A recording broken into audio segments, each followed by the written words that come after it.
आज का जो विषय है फिजिक्स है, भौतिकी, चैप्टर का नाम है विद्युत। आइए समझते हैं विद्युतीय विभव और विभवांतर। विद्युतीय विभव को विभव भी बोलते हैं, ठीक ना।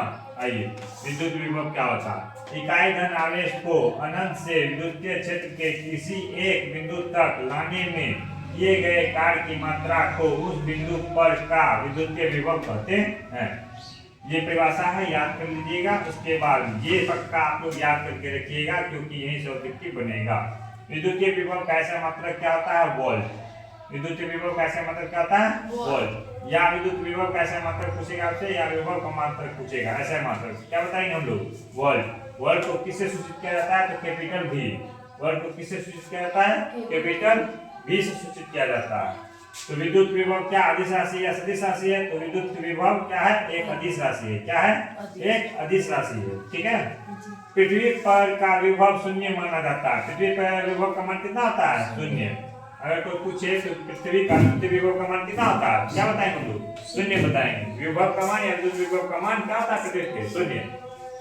अगर पृथ्वी से किसी वस्तु का या चीज का तुलना किया जाए तो क्या होगा? पृथ्वी की अपेक्षा जिस वस्तु का विभव अधिक होता है, यानी कि पृथ्वी से जिसका अधिक होगा, अगर शून्य पृथ्वी का तो उससे ज्यादा होगा तो, ठीक ना, अधिक होता है तो उसका विभव का मान धनात्मक होता है। क्या होता है? धनात्मक। विभव का मान क्या होगा? धनात्मक।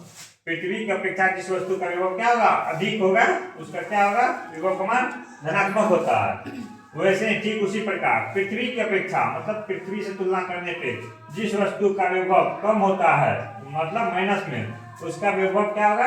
ऋणात्मक। क्या होगा? ऋणात्मक। पृथ्वी की तुलना में विभव का मान अधिक होगा, ठीक ना, तो धनात्मक। पृथ्वी की तुलना में किसी वस्तु का मान कम होगा तो विभव ऋणात्मक होता है। कोई दिक्कत? याद रखिएगा, यहाँ ऑब्जेक्टिव बनेगा, ऑब्जेक्टिव लाइन से निकाला जाता है। अब समझते हैं विभवांतर। विभवांतर क्या होता है, ठीक ना, पोटेंशियल डिफरेंस।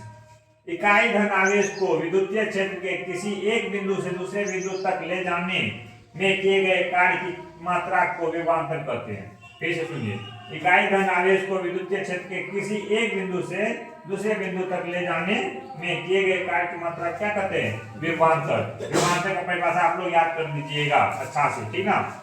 विभवांतर का ऐसा मात्रक क्या होता है? तो इसका भी वोल्ट होता है। क्या होता है? वोल्ट।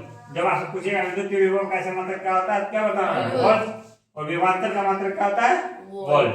कोई दिक्कत? दोनों का सेम मात्रक होता है। क्या होता है? सेम। तो विभवांतर को भी कैपिटल V से सूचित करते हैं। और D बराबर क्या होता है? तो पूछे विभवांतर बराबर D बराबर क्या होगा, तो क्या बताएंगे? W/Q। W/Q। तो यहाँ पे W बराबर V into Q। ये कभी कभी न्यूमेरिकल में ऑप्शन बना करके पूछ लेता है, D बराबर क्या होगा? W/Q होगा, Q/W होगा, QT होगा, क्या होगा? तो ये बताना आपको, ठीक है ना। तो ये वाला याद रखिए। अब नोट देखते हैं, दो विभवों के बीच के अंतर को विभवांतर कहते हैं। या तो ये परिभाषा आप याद कीजिए, अगर नहीं हो पा रहा तो यहाँ पे ये लाइन भी आप लोग लिख सकते हैं। 2 नंबर पूछा जाता है। विभवों के बीच के अंतर को क्या बोलेंगे? विभवांतर। विभवों के बीच के अंतर क्या बोलेंगे? विभवांतर। नंबर 2 में विभवांतर को वोल्ट मीटर से मापा जाता है। किससे मापा जाता है विभवांतर को? वोल्ट मीटर से। और अभी पढ़ा तुरंत हम, ठीक ना, विद्युत धारा किससे मापा जाता है? ए मीटर से। किससे? ए मीटर से। और विभवांतर को वोल्ट मीटर से। बोलेगा विभवांतर किसी परिपथ में विभवांतर को कैसे मापते हैं, तो क्या बताएंगे? Volt meter. ठीक है, आगे बढ़ते हैं।